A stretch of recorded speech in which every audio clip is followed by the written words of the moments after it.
In 1841, strange things started happening at Forsyte Estate, which is 3 miles east of Savannah's historic district. The plantation was a symbol of Southern wealth, with its white column standing tall against the Georgian sky. But there was a darkness that had taken root behind the grand facade and the well-kept gardens that would not be found for many years. Ellelanena Beaumont came to Forsyte Estate in the winter of 1835. The county ledger only had a line of cursive and a sum to show that the property had been sold. The parish records say she was 22 years old at the time. The paperwork said she had great domestic skills, but several witnesses later said that these skills were not the reason she bought the house. Thomas Harrington, the 6-year-old owner of Forsyte Estate, had just lost his wife to tuberculosis. Sources say that for several weeks before picking Ellelanena, he had been seen looking over new arrivals at the market. During renovations in 1958, the caretaker's journal was found. It has an interesting entry from the 12th of January, 1835. New arrival today. Master seems unusually attentive to her quarters. Requested the room next to the kitchen be prepared with particular care, which is unusual for January. At first, people who didn't know Ellelanena well thought her presence at Forsyte Estate was normal. She worked with about 30 other enslaved people who took care of the cotton plantation and the manor house. According to household records and later testimonies, what made her situation different was that she quickly rose to a position in the main house where she was in charge of serving Thomas Harrington directly. Ellenena's situation had changed a lot by the fall of 1836. The Savannah Historical Society has the estate's expense ledgers, which show some strange purchases: a small silver locket, leather shoes, and fabric that is better than what enslaved people would normally wear. The receipt for this last item was found in Thomas Harrington's personal Bible, which was found in a trunk in the estate's attic in 1962. Maria Wilson, who worked as a cook on the nearby Wilkes plantation, told her grandson about her life in a 1948 oral history project. Everyone who worked in the big houses knew what was going on at Forsyte. The master liked the Beaumont woman. She wasn't treated like the others. She ate in the house, wore nicer clothes, but there was something wrong with her eyes. It was like she was there, but not there. In the spring of 1837, Ellelanena Beaumont's pregnancy became clear. No one said anything, but estate records show that she was no longer responsible for some of her duties. Dr. Samuel Thorne, the plantation doctor, started coming to the estate more often. His logbook, which was found after his death in 1872, has strange notes about the delicate condition at Forsyte and prescriptions for tonics to settle the female constitution. Ellelanena had a girl on the 18th of November, 1837. Researchers would later point out that it was strange that the child was not recorded in the official property ledger of Forsyte Estate. This was the first of many strange things that happened with the Beaumont children. Instead, there is a small note in Thomas Harrington's personal journal that says, "Providence has blessed the house with new life today. I have named her Caroline after my mother. She has her eyes." Life at Forsyte Estate went on as usual for the next few months. Ellelanena and her baby daughter lived in the room next to the kitchen, which had been made bigger to fit them. Household inventory records show that the room had things that were not typical for slave quarters, like a rocking chair, a copper bathtub, and a small wooden cradle with sheets. Then the first tragedy happened. Caroline, who was only a few months old, got sick with a fever in July 1838. They called for Dr. Thorne, but his treatments didn't work. The child died on July 23rd, when they were 8 months old. It wasn't unusual for enslaved people to not file a death certificate with the local authorities. But something very unusual happened. Caroline was not buried in the unmarked area, beyond the north field, where other enslaved people were buried. Instead, Thomas Harrington told someone to dig a small grave under an oak tree at the eastern end of the garden. There is no official record of how Ellelanena reacted to her daughter's death. Mary Stillwell, the wife of a merchant who visited Forsyte Estate often, wrote to her sister in Charleston, "I saw the most disturbing scene today at Forsyte. The young colored woman who works in the house was kneeling at a small, fresh grave in the garden, completely still, making no sound. Mr. Harrington watched from the veranda, but did not move to interrupt her vigil. When she finally rose, her face was completely blank. I have never seen such contained grief, and it chilled me to my core. Elelonena was pregnant again by the winter of 1838. This pregnancy went smoothly, and on the 3rd of May, 1839, she had a son. Thomas Harrington named him James, after his father. Records from this time show that the room by the kitchen cost more to maintain. It had a bigger bed, more linens, and, most importantly, a lock put on the door. At first, James seemed to be doing well. Household accounts talked about how the baby had a strong appetite and strong lungs. For almost 10 months, there were no signs of trouble. Then, in March 1840, something terrible happened again. James got a lung disease that got worse very quickly. The child died on March 15th, even though Dr. Thorne was paying attention to him. Thomas Harrington told the workers to bury Caroline again, this time under the oak tree in the garden next to her grave. No marker was placed, but estate gardener records note that Elelonena planted white roses at the site. After James died, historians and local historians would spend a lot of time guessing about what happened next. Thomas Harrington left for a business trip to Atlanta 3 days after the burial, according to the estate's ledgers. Something happened while he was gone for 2 weeks that was never clearly recorded. Thomas wrote in his journal when he got back, "Returned to find things at home in disarray. E. is confined to her quarters. Mrs. Potter says she is very sad and won't eat. Doctor Thorne has prescribed laudanum for her nerves. The situation needs careful management." There are no personal records from this time period left by Mrs. Potter, the housekeeper. However, laundry records indicate an unusual increase in linens from Elelenena's quarters, and the kitchen ledger shows meals being delivered rather than Elelonena coming to collect them, as had been her custom. Elelonena had healed enough to start doing some of her housework again by the summer of 1840. In September, though, she was pregnant again. There was a clear change in Thomas Harrington's behavior during this third pregnancy. Business associates who visited the estate said that Frederick Montreux, a cotton broker from Savannah, wrote in his business diary, "Harrington seems possessed by unusual agitation. Twice interrupted our meeting to check on matters in the house. Inquired about physicians in Charleston who might be more skilled than local practitioners.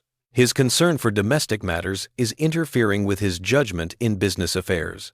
As Elelenena's pregnancy went on, Thomas Harrington made plans that were very different from what was normal on the plantation. He turned a small sitting room next to his own bedroom into a birthing room and hired Mrs. Sarah Blackwood, a midwife from Savannah, to live on the estate for the last month of the pregnancy. There are records of Mrs. Blackwood's work at the estate, but she didn't leave any personal accounts of her time there. Her daughter told a church archivist years later that her mother had never talked about her time at Forsyth Estate directly, but she did say once that she had never seen a woman so quiet in her pain, or a man so desperate in his hope. Elelonena had her third child, a girl, on the 10th of April, 1841. Thomas gave her the name Elizabeth, and just like with the other births, Thomas Harrington had Reverend William Stokes from Street. John's Episcopal Church in Savannah come to the estate right away to do a private baptism. The church record for this very strange event only lists Elizabeth Harrington, daughter of Thomas Harrington, baptized at Forsyth Estate, April 11th, 1841. There is no mention of the mother's name. Thomas Harrington's journals now have daily notes about one of Elelenena's children for the first time. He writes about Elizabeth's first smile, how her eyes changed color from blue to brown like her mother's, and how she seemed to recognize his voice. He hired a Savannah artist to paint a picture of the baby, which was found in the attic of Forsyth Estate in 1959.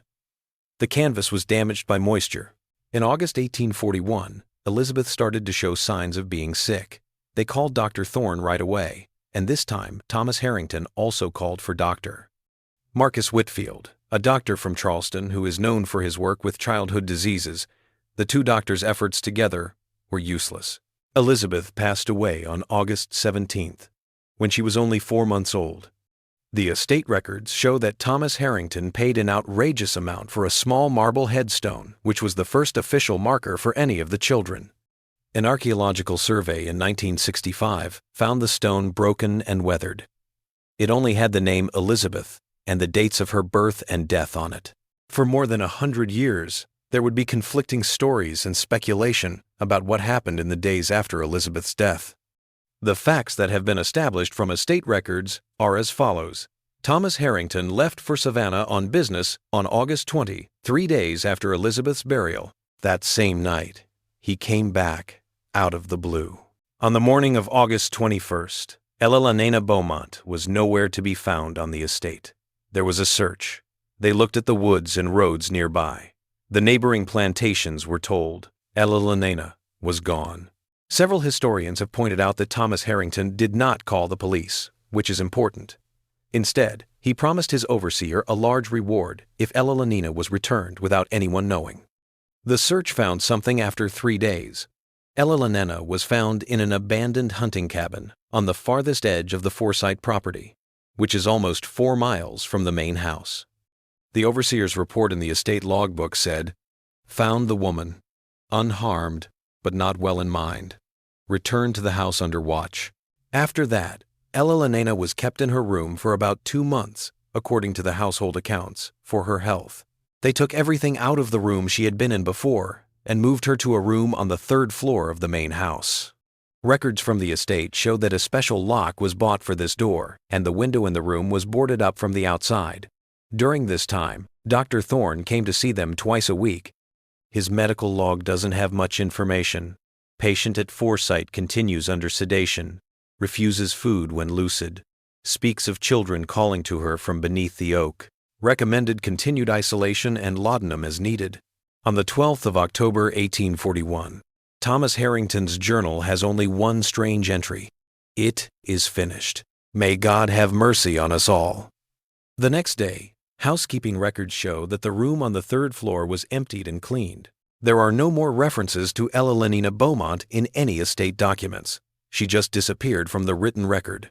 Historians and local chroniclers have been very curious about what happened to Ella Lanena Beaumont. Based on incomplete evidence, the most widely accepted theory is that she killed herself or died from the effects of her treatment and was buried in an unmarked spot on the estate grounds. However, later digs never found any remains that could be definitely linked to her. Thomas Harrington never got married again. After 1841, his behavior became more and more strange. People who worked with him said he was losing interest in the plantation's operations. He started spending a lot of time in Savannah and then Charleston, leaving Forsyte Estate in the hands of his cousin, Walter Harrington. The estate's output kept going down. Thomas Harrington's financial records from 1847 show that his debts were growing. He sold about half of the slaves that the estate owned in 1850. Forsyte Estate was losing money by 1855. At the age of 69, Thomas Harrington died in 1858. His will said that his cousin, Walter's son, James Harrington, would get Forsyte Estate. One strange thing in the will was that the oak tree in the eastern garden could never be cut down, and the area around it had to stay the same. James Harrington didn't care much about keeping the plantation going as it fell apart. After the Civil War and the end of slavery, the estate fell into complete disrepair. A lumber company bought the land in 1872. The oak tree was cut down and the garden area was cleared for development, even though Thomas Harrington's will said it should not be done. Reports from local newspapers say that the workers who cut down the tree found something disturbing. They found 4 small sets of remains under the tree's roots, not 3 as the known graves would have suggested. The extra set was of a baby, about the size of a newborn, and there was no sign of a burial container.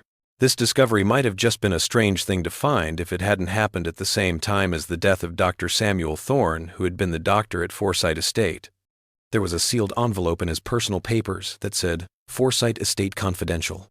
Inside was a single sheet with an account dated the 11th of October, 1841. Called to Forsyte under the most disturbing circumstances. T.H. reports, E.B. delivered of stillborn male infant during night. No midwife present. Child already wrapped and prepared for burial when I arrived. Mother in extremely weakened condition, both physically and in mind. Evidence of significant blood loss. Advised immediate removal to hospital in Savannah, but T.H. refused, insisting on home treatment. Against my better judgment, I have acquiesced to his wishes. I fear the outcome is predetermined.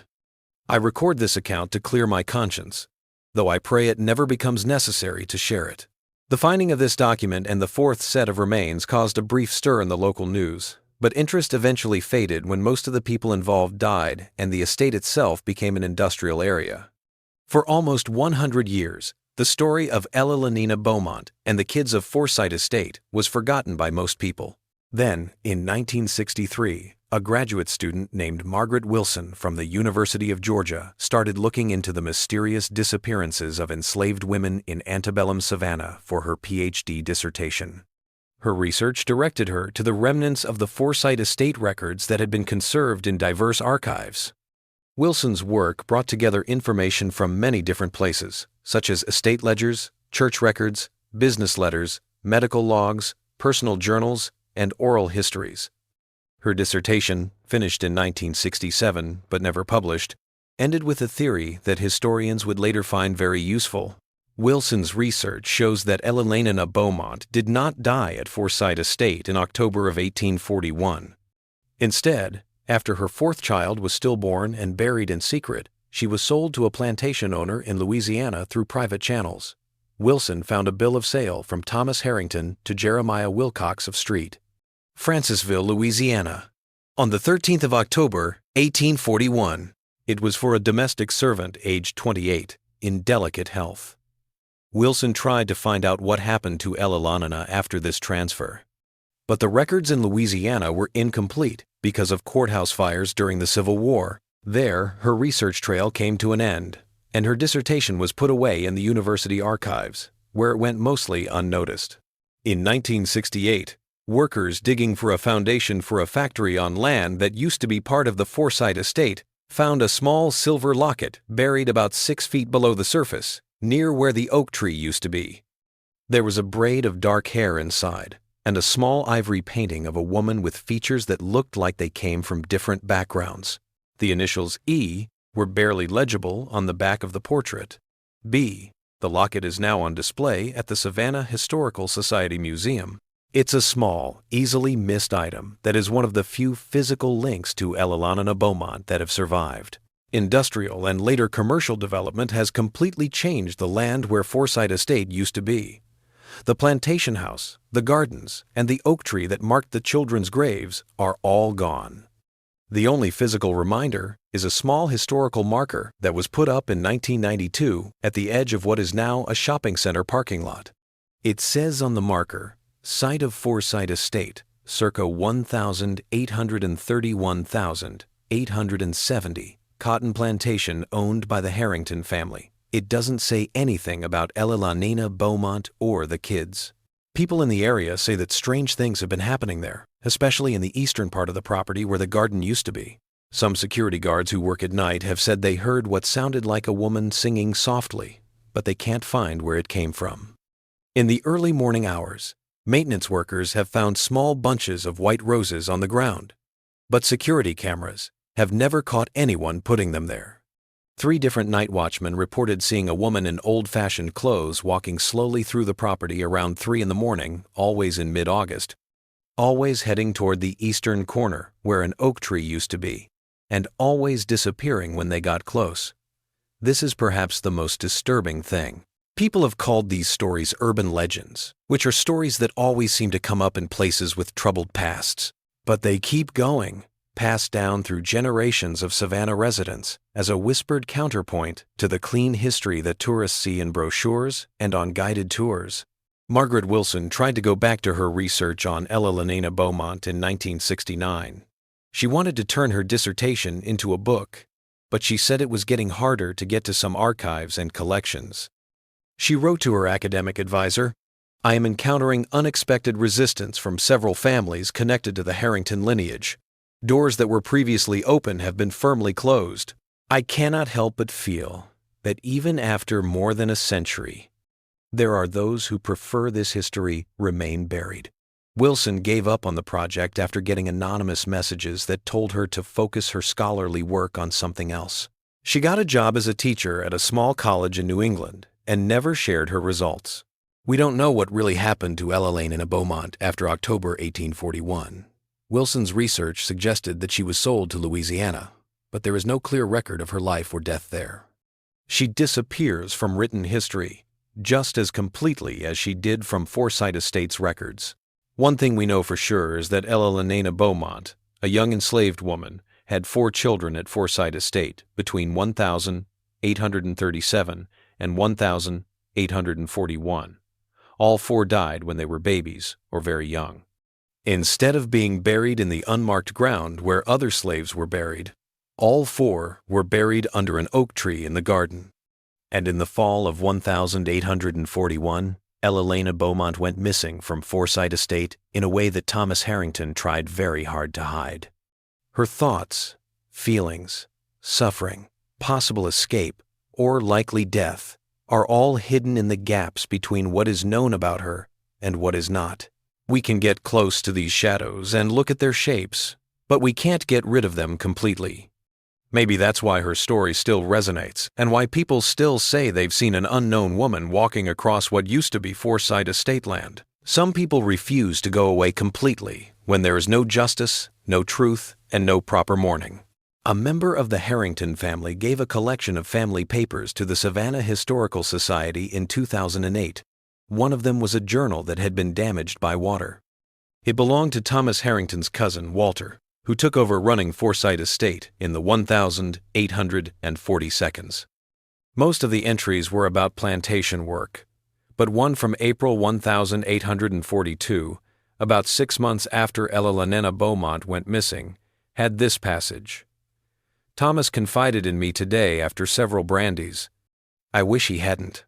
Some knowledge cannot be unknown once shared. He believes the children were taken by divine retribution for his sins. Perhaps that is easier for him to accept than the alternative his physician suggested, that they might have been helped to their ends.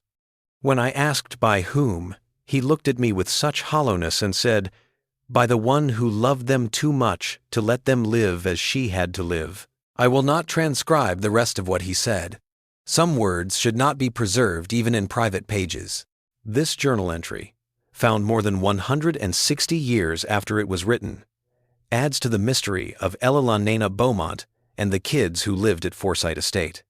It makes you think about agency, resistance, and the horrible choices people have to make when they are stuck in an inhumane system. The graves under the oak tree are long gone. They were probably broken up when the land was dug up for commercial development. The room where Ella lived, first by the kitchen and then on the 3rd floor, is no longer there. Visitors to the museum sometimes see the locket with her initials in a display case, but they don't know what it means. But some parts of her story still exist and won't go away completely. It can be heard in school papers, on ghost tours, and in the awkward silences that happen when people talk about certain parts of history directly. And maybe, if you believe what people say in the area, it walks the ground of what used to be Forsyte Estate on August nights, looking for something that was taken or left behind. For those of us who are learning about this history now, almost 200 years after the events themselves, we still have a duty to recognize what happened. Not just the facts that are written down, but also the human reality they represent. To acknowledge Ella Beaumont not merely as a marginal entry in plantation records, but as a woman who lived, endured, possibly loved, and perhaps resisted in the limited ways accessible to her, ultimately vanishing from the written record while remaining in collective memory. In the absence of justice, remembrance must serve. And so we remember Ella Beaumont and the 4 children who were buried under an oak tree that is no longer there, on land that is no longer what it used to be, in a world that has changed, but in some ways hasn't. People who are willing to listen can still hear the sound of their story. In the spring of 1969, just as Margaret Wilson was giving up on her research on Ella Beaumont, another discovery was made that would add another layer to this troubling history. While workers were fixing up St. John's Episcopal Church in Savannah, they found a secret compartment behind the vestry wall. Inside was a small wooden box with a few things in it: a folded piece of yellowed paper, a small cloth pouch with what looked like dried herbs inside, and a carved wooden figure of a woman holding a child. When archivists carefully unfolded the paper, they saw that it was a letter written in a hurried but educated way. It was written on the 14th of October, 1841, and was only addressed to Father William, The letter said, "I write in haste and in the greatest distress of conscience. What I have done weighs heavily on my soul. Mr. H brought the woman from Forsyte Estate here last night, more dead than alive. He said she had tried to hurt herself after losing her baby and needed shelter and care beyond what his household could provide. Dr. Thorne, who came soon after, revealed the truth, which was much darker. The woman had been locked up since the stillbirth. He said that when the sedation wore off, she became unmanageable in her grief. He told Mr. H. he was afraid she would tell the truth about the children who died at Forsyte, which would hurt his reputation in the community. I was asked to make sure she could get on the ship leaving for New Orleans this morning right away. Mr. H. gave her papers showing that she was sold to a plantation in Louisiana, but I don't think she'll ever get there in her current state. While the doctor got ready for the trip, she only talked to me once during the night. She looked at me with eyes that seemed to see beyond this world and said, 'All four sleep beneath the oak.' I sang to them as they passed. It was the only kindness I could offer. When I asked if she wanted to confess any sin before her journey, thinking she referred to some act against the children, she smiled in a way that chilled my blood and said, 'The sin was not mine, Father. The sin was bringing them into this world knowing what awaited them. I simply opened the door to a better place. I do not know if I have been party to concealing a terrible crime or providing mercy to a woman broken by unimaginable suffering. It could be that both are true. I will carry this burden with me to my grave, but I leave this record in the hopes that someday someone will know that Ella Lynena Beaumont was not forgotten in her last hours in Savannah. I have included her medicine pouch, which she held onto until she fell asleep, and the small carving that was among her few things.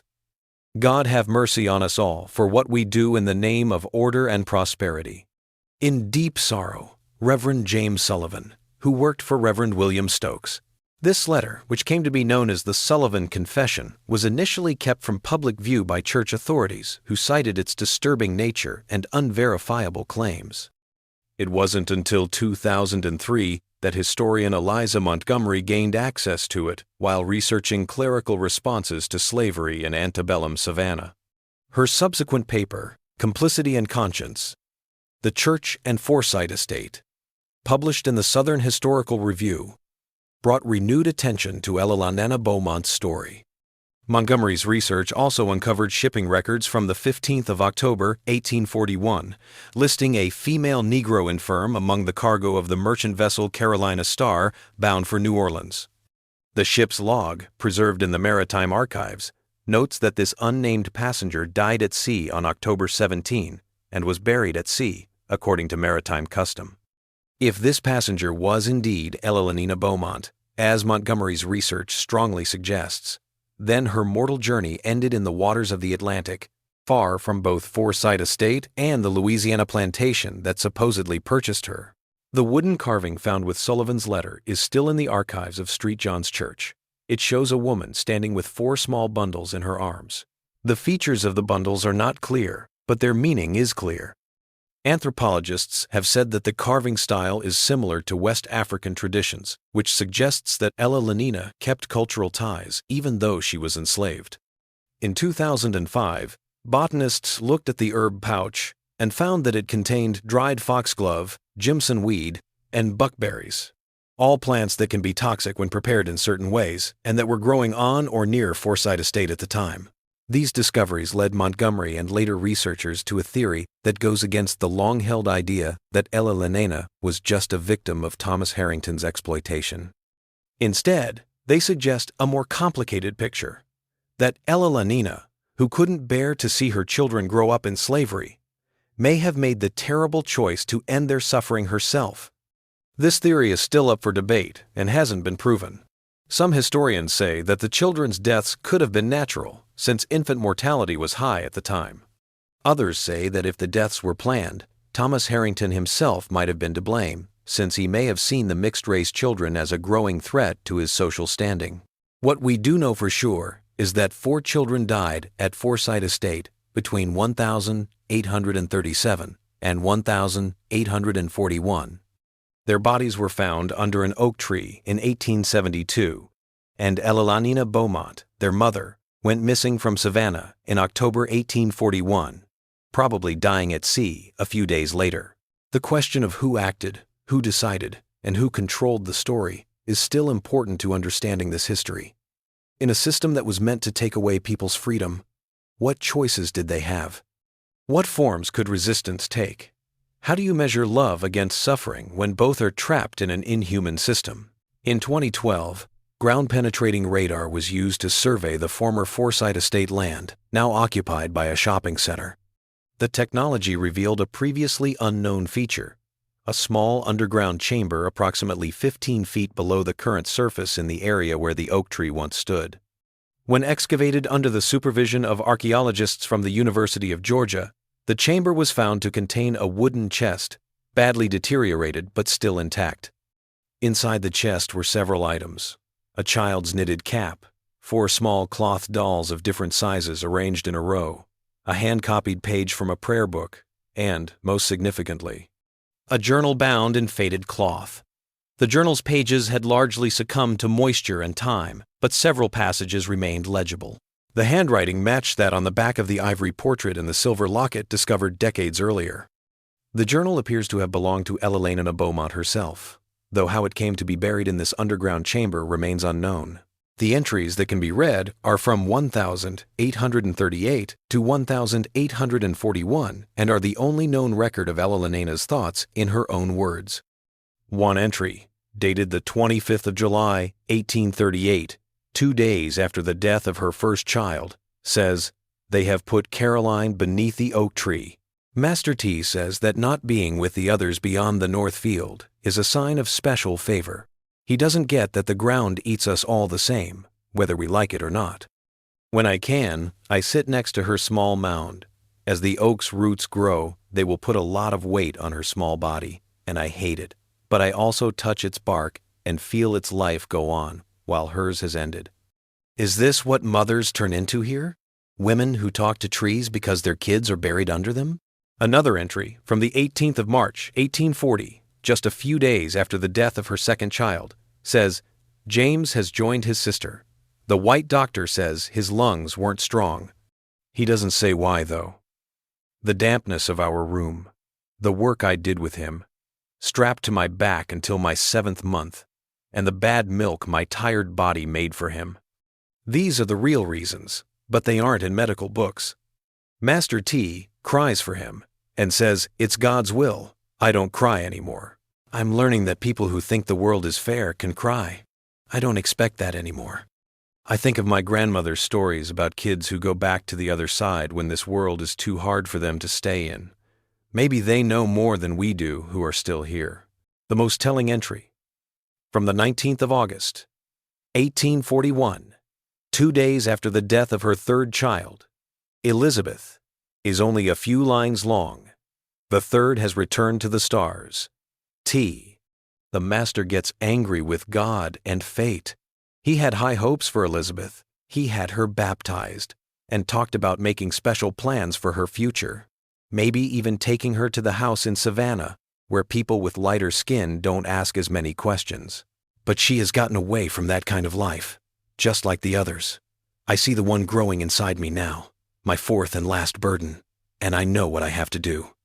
This place has some pretty harsh doors to the next world. My grandma showed me how to find them. I hope she forgives me. Please forgive me, they all said. There has been a lot of scholarly debate about this last entry, which was written just 2 days before Elelena allegedly gave birth to a stillborn son and then disappeared from Forsyth Estate. Some people see it as proof that Elelena intentionally sped up her children's deaths as an act of desperate mercy. Others see it as the painful writings of a grieving mother looking for spiritual understanding of her losses, with the doorways mentioned being metaphorical rather than literal. What is clear is that Elelena Beaumont, a woman whose official records show almost nothing but her monetary value in transaction ledgers, found ways to record her own truth, keep her own thoughts safe, and maybe even use the only forms of agency available to her in a system that was meant to deny her humanity. Archaeologists have interpreted the underground chamber where the chest was found as a root cellar that was later repurposed. We don't know how Elelena's things ended up there, or who put them there. One theory is that another enslaved person at Forsyte Estate, maybe someone who helped Elelonena or was given her things, hid them after she disappeared. The items that were found are now kept in the Savannah Historical Museum's special collections, but they are not part of the regular exhibit. Researchers have to ask for special permission to see them, which has upset some people who think that Elelonena Beaumont's story, no matter how painful, should be fully accessible as an important part of American history. A descendant of Thomas Harrington, Catherine Harrington Wells, started a memorial foundation in 2015 to honor and study the lives of all the enslaved people who lived at Forsyte Estate. The foundation paid for a more detailed historical marker at the site, which now includes Elelonena Beaumont's name and honors the 4 children buried there. The foundation also gives out an annual scholarship for research into the hidden histories of enslaved women and their children, focusing on forms of resistance and survival that traditional historical records have often missed or misinterpreted. "We can't change the past," Harrington Wells said at the dedication of the new marker. "But we can change how we remember it, how we honor those who suffered, and how we understand their humanity and agency, even within a system designed to deny both." Today, people who visit the site will find a small garden for reflection where the oak tree used to be. The garden has 4 small stone markers arranged in a semicircle, each one representing one of the 4 children who were buried there. In the middle of the garden is a bronze statue of a woman with her face turned up and her arms empty but slightly raised, as if she were letting something go to the sky. The sculptor, Amara Johnson, said her work was not just a memorial to suffering, but a recognition of impossible choices and enduring spirit. Elelonena Beaumont's story is not just about being a victim. It's also about a woman who found ways to show love, keep her dignity, and maybe even fight back, even when things were really hard. People in the area say that white roses often appear at the base of the sculpture, left by people who don't want to be known. On August nights, especially around the 17th, the date of Elizabeth's death, some people say they see a lone woman walking slowly through the garden, stopping at each of the 4 stones before disappearing into the darkness. Science can't confirm these sightings, of course. But maybe some stories leave impressions that go beyond the physical world, echoing across time, not as supernatural events, but as emotional resonances that sensitive people feel in their own way. What remains undeniable is that the story of Elelonena Beaumont and her 4 children continues to affect those who encounter it. It raises uncomfortable questions about America's past, about the human capacity for both cruelty and resistance, about how we memorialize difficult histories, and about whose voices are preserved in the historical record. In the archives, in the buried chest, in the letter hidden behind a church wall, in the silver locket, and in the oral histories passed down through generations, we find fragments of a life that official records tried to reduce to property transactions. These fragments do not provide a complete picture. Too much has been lost to time. Too much was never recorded in the first place. But they offer glimpses of a woman who lived, suffered, possibly loved, possibly resisted, and who, even in the most dehumanizing of circumstances, maintained an inner life rich enough to leave echoes that resonate nearly 2 centuries later. The story of Forsyte Estate is a reminder that history is more than just a list of facts and dates. It is a complicated web of human experiences, many of which were purposely hidden or silenced at the time they happened. To find these experiences again, we need not only to be careful with archives, but also to have imaginative empathy and be willing to look beyond official records to the lives that existed in the margins. The last days of Elelonena Beaumont are still a mystery. If she did die at sea on the Carolina Star and her body was thrown into the Atlantic, she has no grave or marker with her name on it. The memorial garden serves as a marker, acknowledging her absence as much as her presence.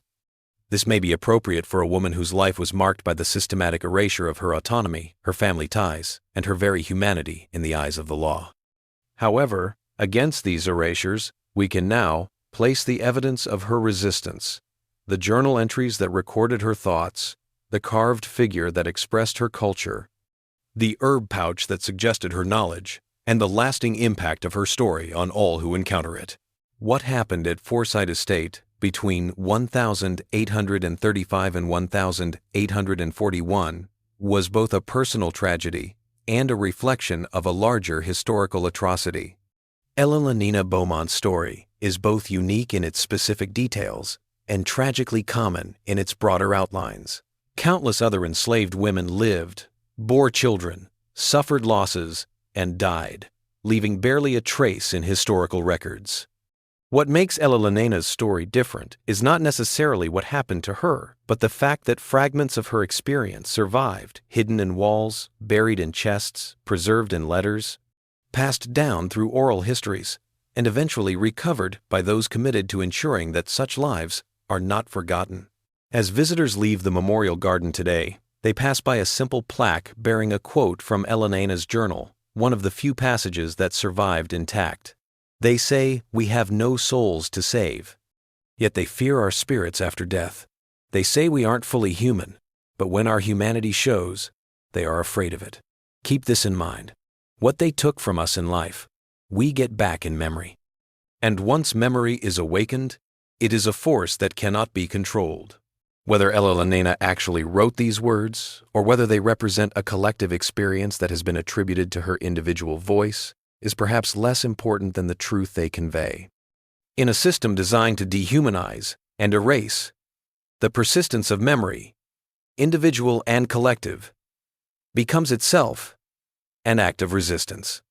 And so we remember Elalina Beaumont and the 4 children buried beneath an oak tree that no longer stands, on land that has been transformed by time and development, in a world that has changed and yet carries within it the echoes of past injustices and past resistances. Their story continues to be told, continues to affect those who hear it, continues to challenge easy narratives about the past. In this way, Elalina Beaumont, a woman who was meant to leave no mark on history beyond her monetary value in transaction ledgers, continues to speak across the centuries, reminding us that behind every entry in those ledgers was a full human life, with thoughts, feelings, strategies for survival, and possibly in the end, choices made on her own terms. However limited and tragic those terms might have been, the sound of her story still echoes for those willing to listen, and in that echo, something of Elalina Beaumont lives on.